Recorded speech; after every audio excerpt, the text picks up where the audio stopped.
So Gaurav is the director of the show. Okay. Good evening, dear No, I all. just asked you. I hope you and your families are safe and healthy in your closets.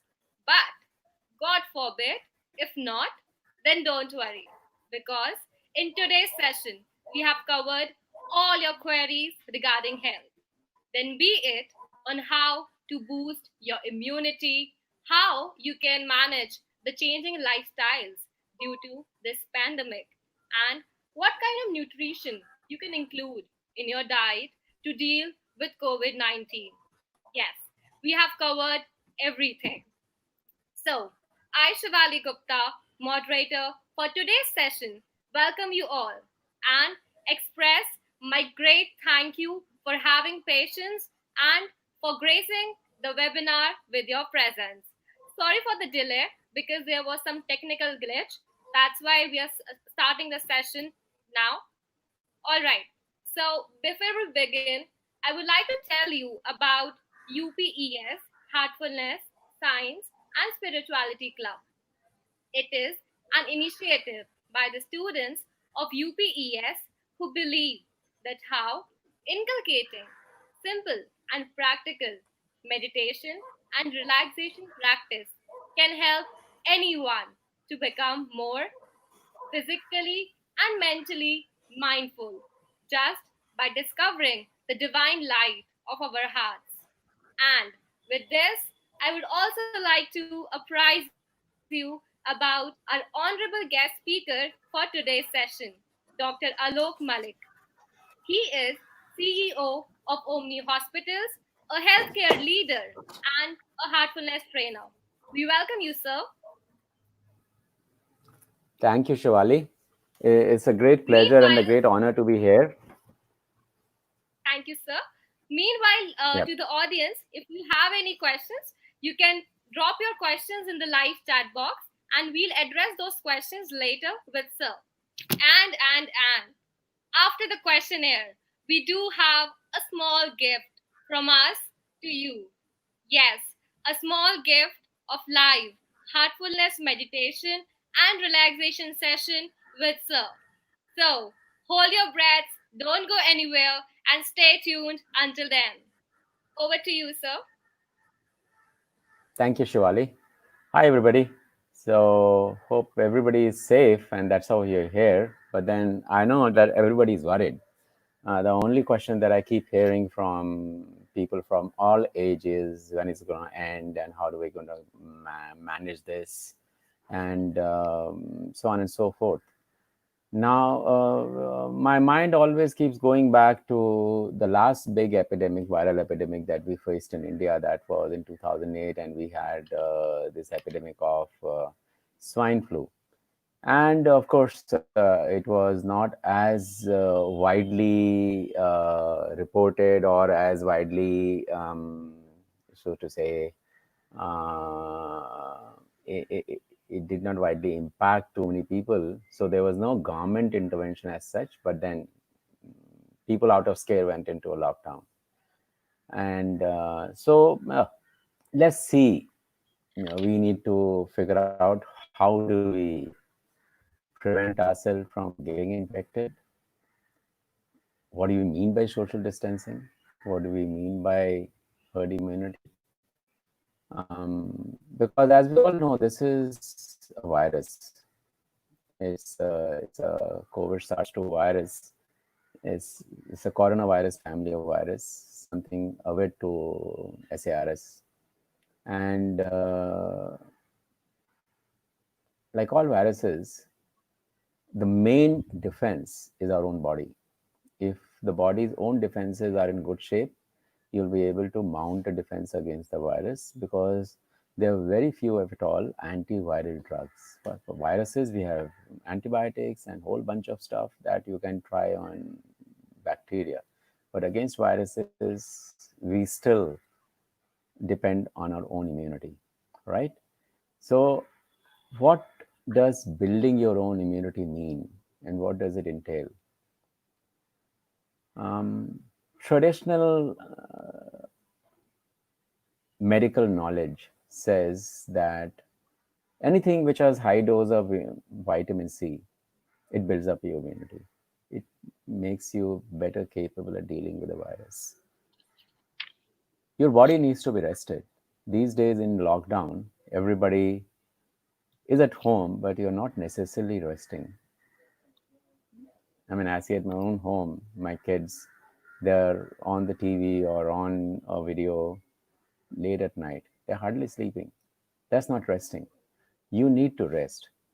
Since you are at home, have a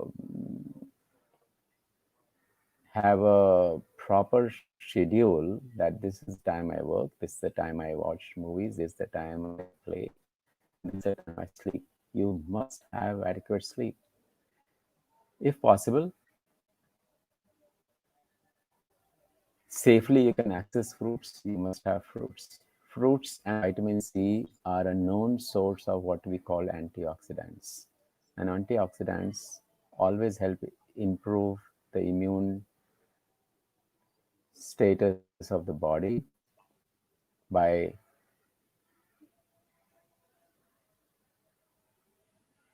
getting rid of charged oxygen radicals, which mess up our bodies. Don't forget to add a regular dose of exercise. Okay, there are certain recommendations kept, which have been given out by the government of India, and these are official recommendation of the Ayush Ministry. Let's go through them as well. There's no harm doing them. A traditional allopathic doctor will say this is probably humbug, but then there's no harm. Lots of traditional science, lots of Ayurveda actually makes sense. It makes natural sense. So, drinking warm water, one of them. How does it work? When you drink warm water as opposed to drink chilled fluids, by the way, chilled cold drinks, we at the moment we are outlawed in a house. Why? When you drink anything chilled, it kind of constricts the blood vessels in your throat, right? Because of the cold, because of the temperature. And once it constricts, it prevents the immune cells which are coming through the blood to the throat. So the throat's immunity, till such time the throat temperature is down, the throat's immunity is down. So if there are bugs lying there, if you have picked up some viruses from anywhere, those viruses can enter your body because the immune cells are not coming to the throat. So drinking warm water, drinking warm fluids is always a good idea. And staying away from chilled fluids is also a good idea. Now, practicing breathing exercise like pranayam, yogasan, practicing meditation. Traditionally, in an esoteric way, they've always been known to improve your body defenses. There are certain spices and certain food items in our own uh, repertoire of foods that we use in India, which are known even internationally that they kill bugs.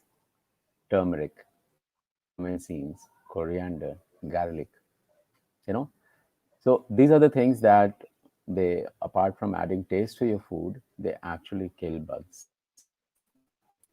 A favorite of mine is Chyawanprash. Now, how does Chyawanprash help? It has a whole bunch of Indian gooseberry, amla. Now, amla is it's loaded with vitamin C. Okay, you can take amla in any form. You're taking a huge amount of vitamin C in its natural form. Instead of having a tablet of vitamin C, you're taking amla in its natural form, which is much better for the body. So, the government of India says take Chyawanprash 20 SF every morning. Not a bad idea at all, right? It's available. Take it from a good brand and take it. Go from now, there are certain other things. You can make herbal tea, what we call kada. It can be made with tulsi, dalchini, kali mirch, dry ginger, munakka, which is raisin, once or twice a day. Now, this gives taste. You can change your tea routine to this herbal tea. It's all made with easily available stuff, which is very, very efficient, and take it twice a day. You can add some jaggery, which is to make it sweet, or you can add some fresh lemon juice as per your taste. You can even drink golden milk, which is nothing but milk with haldi and with a bit of jaggery for taste. Beautiful. It's tasty and it is bulk. Another popular Ayurvedic recipe which can easily hand out is to take 1 tablespoon of sesame or coconut oil in the mouth for a couple of swish around and spit it out, followed by warm water rinse. Takes care of bugs and improves the immunity as well. Now, all of these are easy things to do.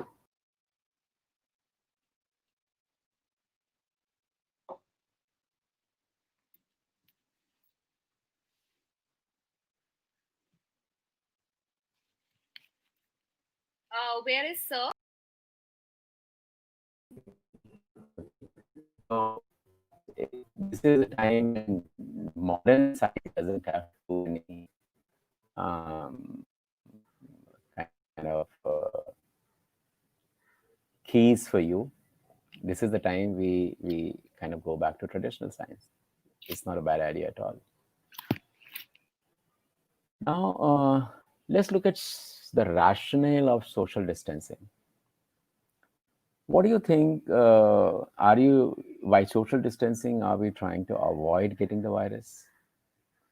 A recent study said that by December this year, nearly 60% of Indians will have the virus.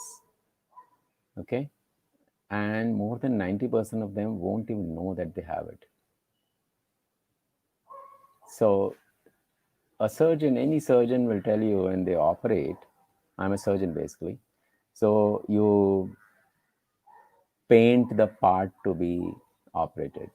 You first clean it with medicated soap, dry that off, then you paint it with iodine, then let it dry off, then you paint it with alcohol, and then you make an incision. Why are you doing all this? No surgeon, every surgeon knows that you can't reduce the number of bacteria on the skin to zero. If there are 20,000 odd bacteria, you're just trying to reduce it to maybe 20, 30 to a manageable kind of dose which the body can take care of. If all the 20,000 went in during surgery, the person will get infected. But if 20, 30, 40 go in, he will be able to deal with it. The body will be able to deal with it. The same thing we are trying here. This is a very infectious disease. Okay? It spreads. It spreads through droplets, it spreads through aerosol spray, it spreads through fomites. Fomites basically means somebody coughs, that droplet comes on the table, you touch the table, then you touch your nose or you touch your mouth, and you get it, right? So you will definitely get it. In your society, if there are 1,000, if there are 100 flats, and if you were to test each and every one of them, I can assure you 25% will come out positive. They were asymptomatic. They picked it up, then they didn't even know that they picked it up. Okay. So the whole rationale of social distancing is like what a surgeon does, the part preparation is to pick up a small dose. Don't be trying your best not to pick up a big dose of the virus. How do you pick up a big dose? You go in a crowd. You go in a crowd, nobody's wearing a mask, where it doesn't people coughing or it will be. By the way, a symptomatic COVID patient spreads much more viruses than asymptomatic one. Many of us are asymptomatic. We got the disease, we mounted a defense, we became positive, and we are immune to the system. And we don't even know that we have got COVID. Neither does our neighbor. Okay, but we are not the ones who will spread. The spreaders are the people who are symptomatic with cough. We'll come to that. What are the symptoms, typical symptoms of COVID? Okay. Now, the whole idea of this whole rationale of wearing a mask, of social distancing, is the concept of the viral dose. You know that you will get it. Sooner than later, you'll get it. And you know that what I'm trying to do is I am trying to get, whenever I get it, as little a dose of the virus as possible so that my body is able to mount a defense, get on top of the virus, and I will stay asymptomatic throughout, or maybe have very mild symptoms. A bit of body ache, a bit of, जैसे बोलते हैं हरारत हो गई हल्का सा, ऐसा लग रहा है कि आज अच्छा नहीं लग रहा है, right? So, so that is what social distancing achieves. That is what masks achieve. Now, if you are sitting alone in your office, no need to wear the mask. It's a clean place. You're sitting alone. You're walking alone in a park, not too crowded. If you, even if you take off your mask, it won't. But then don't be guided by your own sense of comfort. But there are some places where you must wear a mask. You're going in a crowd. You're going to the market. You're going amongst unknown people. You're attending a meeting. You must wear a mask, right? But that is the place where we are very likely to pick up a big dose. Now, we touch upon this concept of herd immunity. We all talk about herd immunity, and we talk about a thing called R0. R0 is like this number says that if the R0 number is say 1.5, that means one infected patient will infect 1.5 other patients. That's the rate of spread of infection. Now, obviously, R0 it kind of changes from area to area. And like Bombay right now will have a much higher R0 than, say, for example, Bangalore, right? Very few patients in Bangalore, huge number of patients in Bombay. But at the same time, the concept of herd immunity says that there is a particular percentage of patients in the population during a viral pandemic when that particular percentage of patients or people, not patients, people have been exposed to the virus, have mounted a defense within their body. The virus doesn't have any more bodies to attack, and it just dies away. Okay. Now, the herd immunity formula is very simple, is equal to 1 minus 1 by the R0. 1 minus 1 divided by the R0 number. So if the R0 number is high, say Bombay R0 might be probably, nobody publishes it. Indian R0, it is by various accounts, is anywhere between 1.2 to 1.8. Now, Bombay might be closer to 1.8. So even if you take it as 2, that means 1 minus 1 by 2. That is half. That is 50%. So if moment 50% of the people in Bombay are exposed, virus won't be able to spread any further. It dies away. That's how viral pandemics go away. Okay. So it is expected that the whole country will have 60% people who would have had been exposed to the virus, and more than 90% of them would be asymptomatic. They would not even know that they have caught the virus. Okay, that's a good part. Now, so why did we all go into lockdown and all? It is important because if the virus were to aggressively spread and suddenly so many patients come up, your whole healthcare system would have collapsed, would have been inundated. So instead of getting 5,000 serious patients across 1 month, we're trying to get 5,000 serious patients across 6 months. Okay, we'll still get those patients, but they'll be spread across 6 months instead of 1 month, right? That's the whole concept. And what we are trying to do is try to stay safe, try to kind of um, get as little a dose as possible. We know that every one of us will ultimately get it. The same thing happened in swine flu. Okay. Now let's talk a bit about the patient. How do you know that somebody has got? I mean, the clinical features. Typically, the incubation period is on an average 5 days from the time you contacted the virus, and obviously, if you are clinically symptomatic, that means you got a very big dose.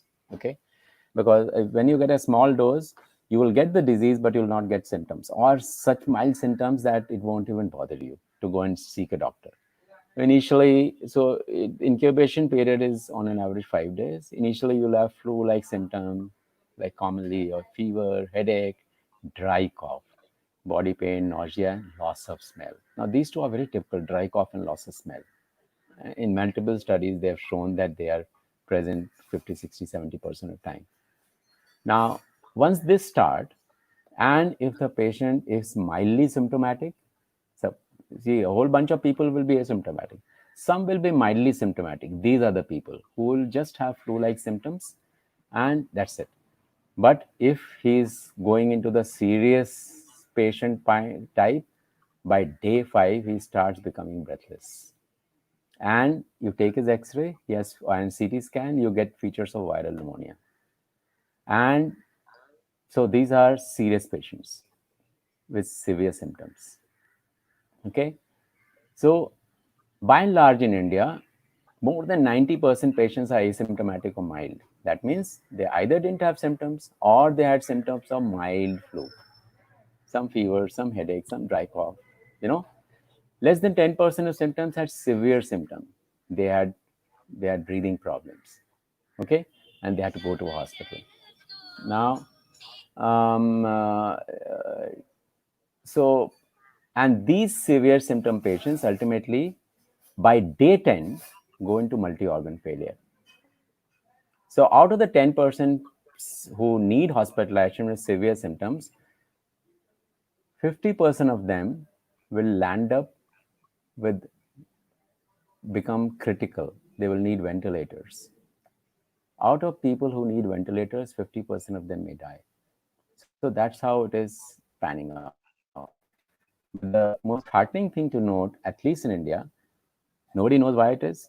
Some say BCG vaccination, some say our latitude, longitude, some say the temperature, some say humidity, some say some genes within Indians. More than 90% are asymptomatic or mild symptom. That's a good thing. Okay, so there's no need to be scared. More people are dying because they're scared, they're fearful. More people are getting the disease. When you're fearful, what happens? My mother used to tell us, if you are if you are afraid of something, you attract that thing to yourself. If anybody has read the book Dying to Be Me, you will understand what I'm trying to say. You're rushing to the airport, you're afraid that, oh, will I miss the flight? You will miss the flight, right?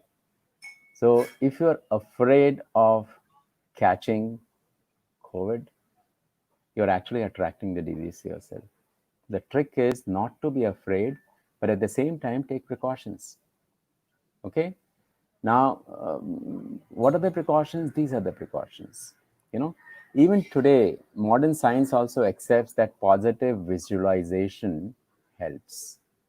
An Olympic coach today, when they're coaching their students, they actually make them every day, make them visualize that you're standing on the podium with a gold medal.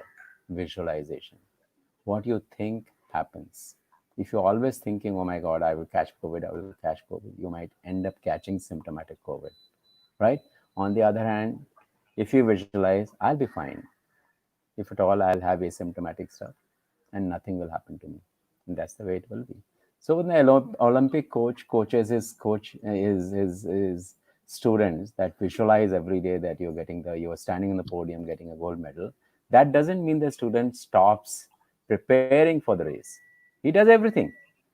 So this when we are saying we are leaving our fear, that doesn't mean we go in a crowd without a mask and start making merry. No, we take all precautions, but we get rid of the fear. Okay, please get rid of the fear. It will not get you anywhere. Now, why do these kind of pandemics occur? Why does anything occur which kills so many people? Have we thought about that? Now, there are a lot of learnings to this. Medically, we have learned how to manage COVID. We are still learning. For example, doctors have known that it's much better to, when the patient is ventilated, to keep him prone. Normally, we ventilate in a supine position. Now, these are learnings which are happening. On an esoteric level, what are the learnings that we should take? Why are so many people dying? Why did the Second World War happen? Do you know what happened during before the Second World War? Whole of Europe was full of hate. People are ready to go at each other's throats. There's so much of hate in the system, in that whole area. It's Serb versus Croat, it's Jews versus Germans, and it's Italians versus French, and French versus English. And then this big pandemic came, the Second World War. Millions of people died. And suddenly everybody became compassionate. Nature knows when there's too much of hate in the system, in human society, something comes which kills a lot of people, and suddenly people start loving each other. Do we have that love for each other? Do we have that compassion for each other today? No. We kill elephants with with cracker filled pineapple. We kill people for eating something that they don't want them to eat. We kill people for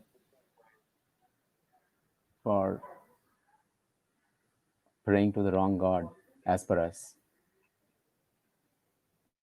We are so inhuman today.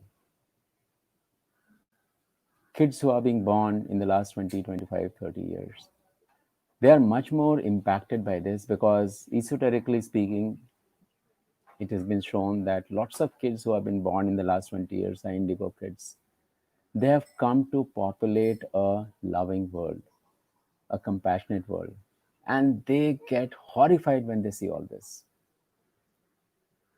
One of the kids in our family, when she goes to college and she sees a beggar, she actually stops the auto, gets the beggar on the auto, takes him back home, asks him to bathe, gives him her dad's clothes, prepares some meal for him. Her, her parents don't understand this, but this is pure compassion at play. Most of the kids today are compassionate. Live your compassion. This is what is going to help the world. Be compassionate. Show your compassion. This is going to help the world today. This is going to ultimately get us rid of all these killings and all these deaths. These killings and deaths ultimately come to human beings when there's too much hate in the system, when there is lack of love in the system, lack of compassion in the system. A time will come when our leaders will be chosen, our politicians will be chosen based on their compassion. People give an example of the Prime Minister of New Zealand, how compassionate she is. A time will come when most leaders will be compassionate like her, leading societies which are compassionate. And in these societies, there won't be any need for nature to create a virus to kill so many people. Okay? So, Shivali, we are done. We can have questions if you want, or we All can right. straight away, or we can straight away go to the meditation session. Well, sir, thank you so much for such a holistic and insightful talk. I mean, you covered every point, be it related to the hate and need of compassion that needs to be, there in the society, how to build that immunity. That was so good to hear everything Thank from you. you, sir. Thank you so much. So now we'll take up the live questions. So first question that we have is from Tushar Rana. He says, "Are the patients with problems like seasonal change, allergies, are more vulnerable to this virus?" Okay, I didn't touch up on the more vulnerable patient groups. The more vulnerable patient groups are well defined now. Age more than 65 is one. Anybody who has got diabetes, anybody who has got heart disease, anybody who has got asthma, anybody who has got kidney failure, these are all vulnerable because ultimately this disease, most of these diseases, anybody who's got cancer, by the way, most of these diseases that leads to lowering of immunity. Kidney failure leads to lowering of immunity. Diabetes leads to lower. That's why diabetes catch any infections very easily. Even as a surgeon, when you are trying to reduce the bacterial count from 20,000 to 200, even then you got to cover them with strong antibiotics because they won't be able to handle even these 200 bacteria. Okay, but seasonal cough and cold and all is not will not predispose you. I mean, that's very common. Yeah, that won't. Diabetes, asthma, Okay. heart disease, kidney failure, cancer, these will, and age more than 65. So these people they should not even go out looking for their small dose of virus. They should stay isolated till such time a vaccine is available, or the country goes through the what is known as the herd immunity phase when the virus goes away. So either the virus goes away or they get a vaccine. Till that time, they should stay in isolation. I hope Tushar has clarified his doubt. So, next question we have from Divya Ratra. She says, medicines boost immunity, but at the same time, it is said that the people who take lots of medicines have less immunity. So, how do we know what amount is good and when to take medicine and when not to? Now, actually, there is some misconception here. There are no immunity boosting medicines. They are vitamins only. Most of the immunity boosting stuff pills that we pop into us are nutrients. They are not medicines. Vitamin C is a nutrient. Okay, you can take it as a pill. You can take it in this naturally occurring form as amla. Okay, so there are no immunity boosting medicines as such. Okay. Next question we have, what is your thought process every morning before leaving for your job, and what keeps you going beyond all the fears? Yeah, that's a great question actually. Uh, Esoterically speaking, we say that why do you think that? And so you make affirmations. I will be fine today. I am fine. I am healthy. I am having a good time in my office. It's the same thing that an Olympic coach for the last 20 years have been training their students. Make an affirmation every day that I am standing on the podium for a gold medal. So make those affirmations. They will take care of your fears. Every day make those affirmations. And those affirmations really work, by the way. My mother used to tell me, and you can try this yourself, you make an affirmation at night that I will get up at 4 in the morning. And it works much better than any alarm clock. You will get up at 4 in the morning. Try it. Okay. So, but I guess most people think that affirmations are quite illogical and they are not convinced that, just by saying it, everything will get over and we'll be fine. So, what you have to say on to this? Why don't you I mean, we are all science students, and why did you try it? Why are you just throwing it out without trying it? Read a book called E Square, and this further details out in a beautiful way, and it tells you 8 experiments that you can do to prove that these things work. You can do it today. Okay. The first That's time I read the book, and it said, okay, you make an affirmation today that you will, for example, make any affirmation. I said, okay, in my office in Hyderabad, I was driving 20 kilometers every day. So I made an affirmation today, I will see red cars. I was surprised that day in my drive, I was so many red cars I saw. okay. It works. I'm telling you, your thoughts create your reality. The earlier we understand it, the safer we will be. Another book I strongly suggest everybody read, Dying to Be Me. This little girl, Indian origin, in Hong Kong, she was scared of getting cancer. She ultimately got cancer. What you're scared of, you attract that to yourself. Please remember this. Whatever you're scared of, you attract that to yourself.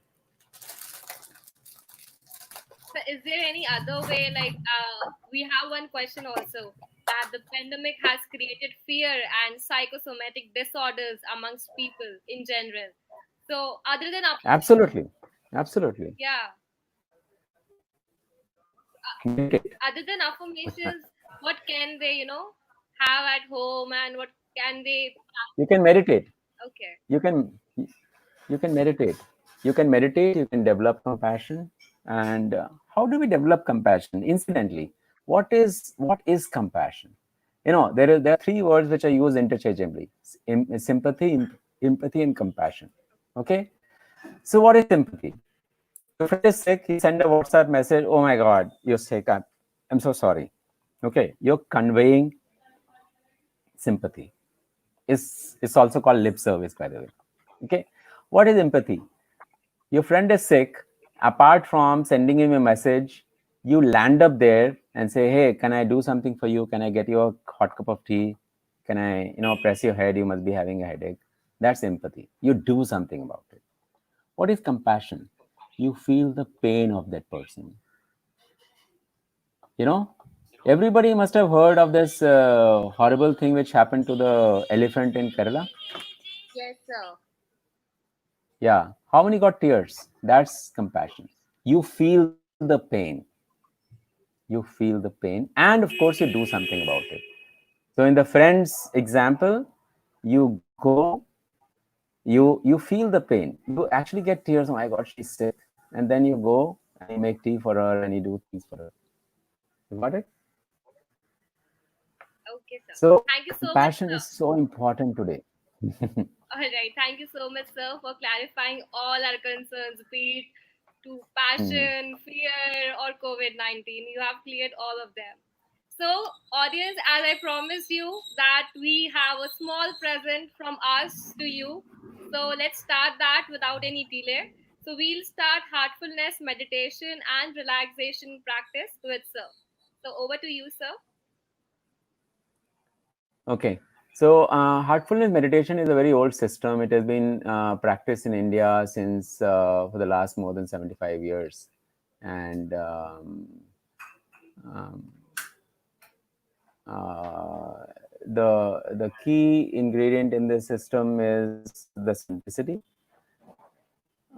We meditate on the presence of light in the heart because the aim of meditation is the highest, which is Brahmagyan or self realization. And the self or the soul is is a part of the divine. Nobody has touched or felt the divine, but we all know that the divine is subtler than the subtlest thing known to us, and the subtlest thing known to us is light. So we meditate on light. Why the heart?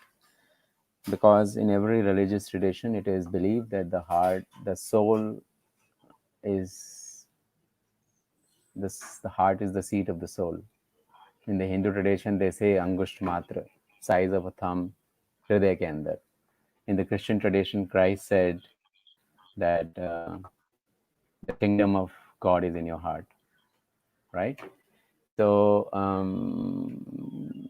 so we may, but that's the first point. The second point is the meditation is is actually take place at the level of the subconscious mind.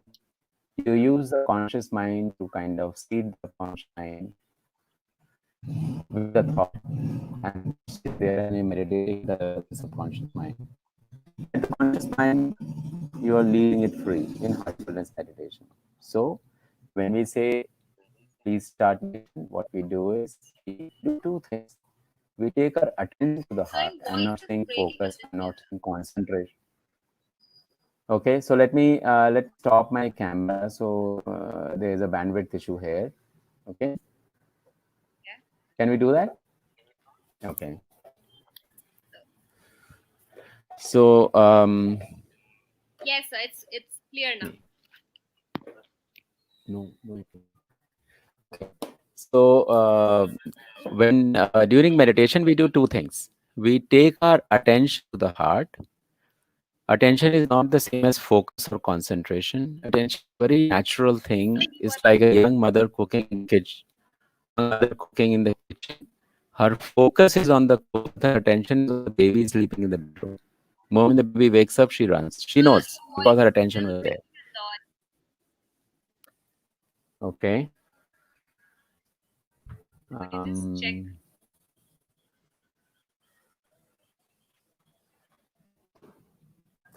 hey, switch off your- please take it away. Ask everybody. Ask everybody.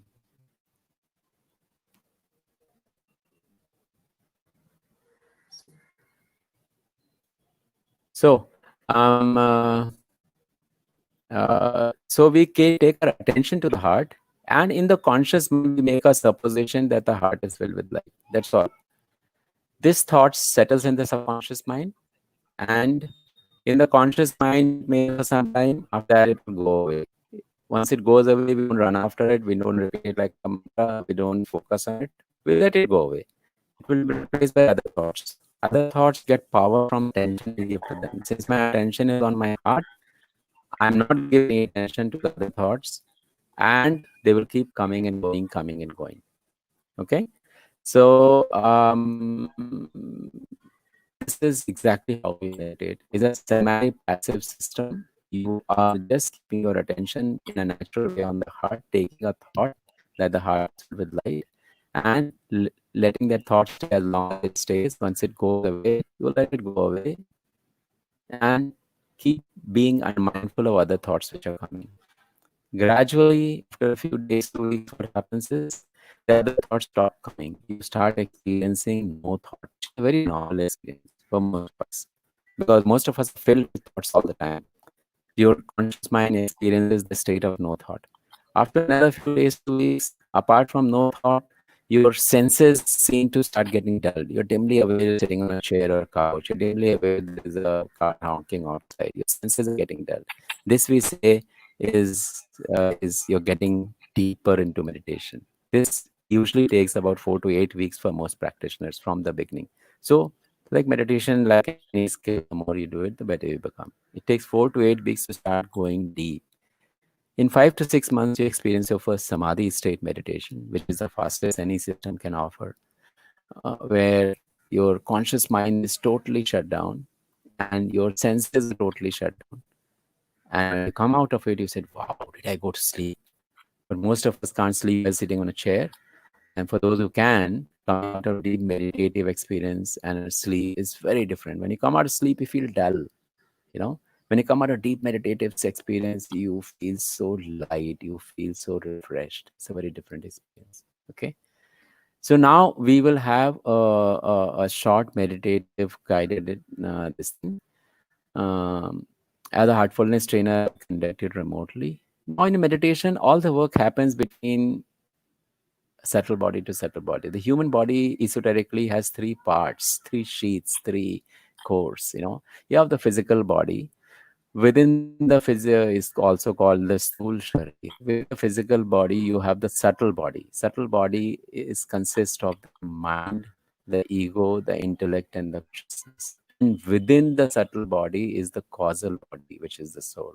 Okay, all this work happens from subtle body to subtle body. So distance is of no consequence on subtle body work. That's why it works remotely very well. Okay. So what we will do is I will first. Can you hear me, Shivali? Now? Yes, sir. Yes, sir. Now it's very clear. Yeah. Okay. Okay. So now what I will do is I will give some commands for relaxation. You just follow. All of you just follow those commands. At the end of relaxation, we will go into a short session of meditation. Okay. Ready? Ready, sir. I hope Okay. everyone is Now. ready. Yes. Okay. So, some hygiene points. Just ensure that nobody disturbs you. Put your mobiles on silent, okay, so that the mobile doesn't disturb you. And I'm doing that to my mobile as well. And tell your family members that not to disturb you for the next 15 minutes. Okay, and you can dim the lights if you want, so that the strong light won't disturb you.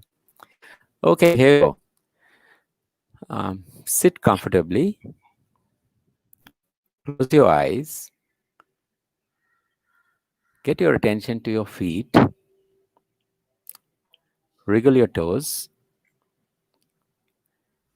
Imagine that sacred current from Mother Earth is flowing up your feet, your ankle, your legs, your knees, right up to your hips.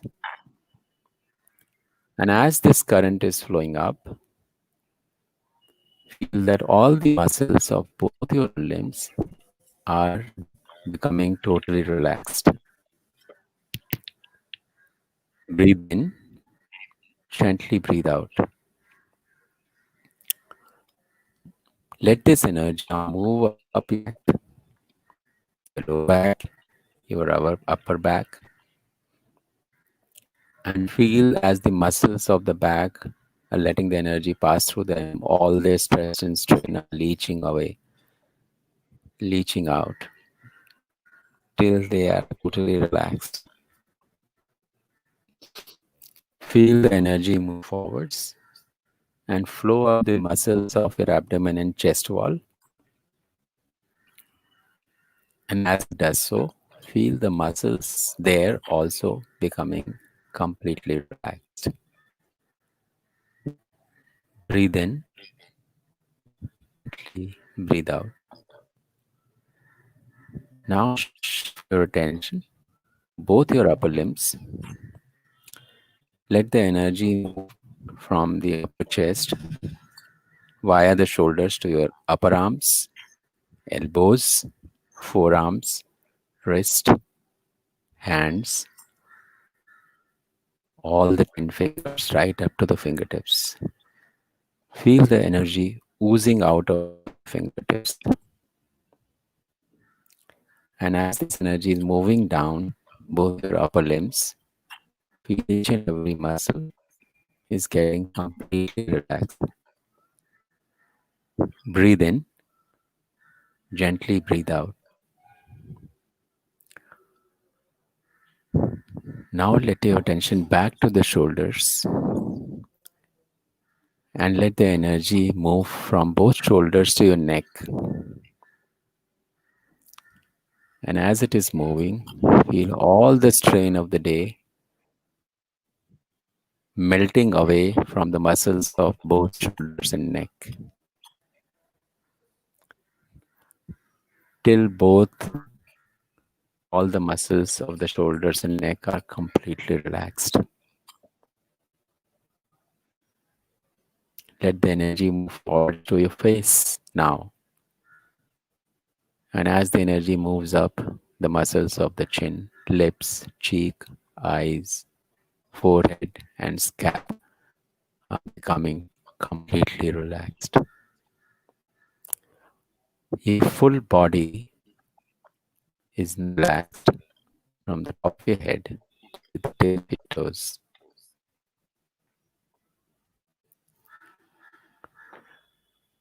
Gently shift your attention to your mind. Feel the emptiness there.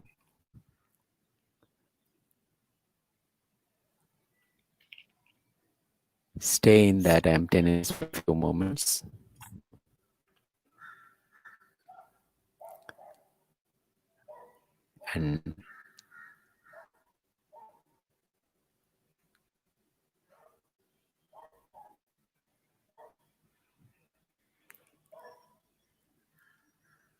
And now shift your attention gently to your heart. Keep your attention here on your heart for the next 10-15 minutes. Make a supposition in your conscious mind that your heart is filled with light. Stay with this thought as long as it stays naturally. If it goes away, let it go away. If the other thoughts are coming, just keep ignoring them because your attention is on the heart anyway. If, however, you get swayed by another thought, gently push it out and once again get your attention back on the heart and make the supposition of the light in the heart. Your eyes are still closed. Please start the meditation.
That's all.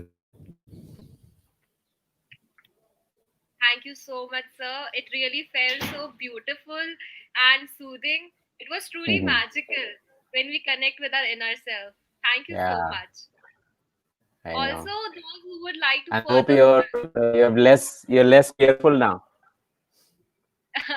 no, I hope sir, you're I'm less just fearful now.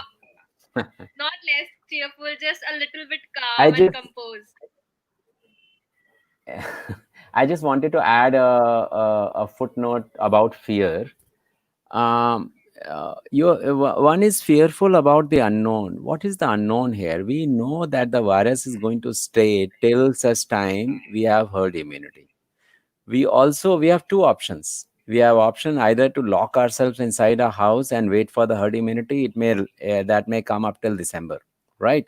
Or we have an option to use to improve our own immunity and to follow social distancing, wear a mask, and we know that we will get a small dose of virus that cannot do anything to us. Trust me, that cannot do anything to us. The only people to which even a small dose of virus can hurt is a person who is compromised, who has diabetes, who has heart disease, who has asthma, who has cancer. So any one of these compromised who is more than 65 years old, any one of these people, if you are at home, they should stay at home, right? So Right, once you know the facts, what is there to scare you? definitely. Mm.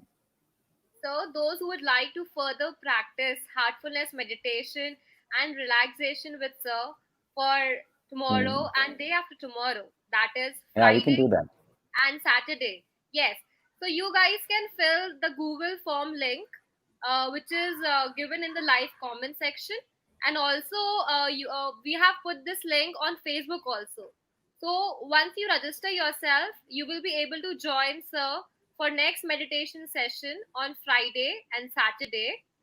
Also, we do have Hearts app, HEARTS, Hearts app, that is where you can choose your own trainer and you can learn different techniques of meditation, how to detox your mind, how to clean your mind. So, I would suggest that if you really enjoy this meditation and relaxation session, you must download the Hearts app or you can register with the Google form where you can do this session with Sir for Friday and Saturday. So this marks the end of our today's webinar. From entire Heartfulness fraternity, I would express my sincere gratitude to Sir for taking out his precious time and furnishing all the valuable information that one should know on how to deal with this pandemic. We were really gratified, Thank, Sir, to have you with us. Thank you so much. Thank you thank so you. much, dear Thank you, audience, Shivali. also. Thank you. Thank you. Thank you, everybody. Thank you. Bye bye. And if we have a follow up session, let's have it at 6 p.m., please. Because 5 p.m., All I right. have some other sessions. Yeah. Okay. Okay. Okay. Okay. Thank you. Thank you. Bye Thank bye. you, everyone. Thank you, audience. Thank you for marking your presence. Thank you.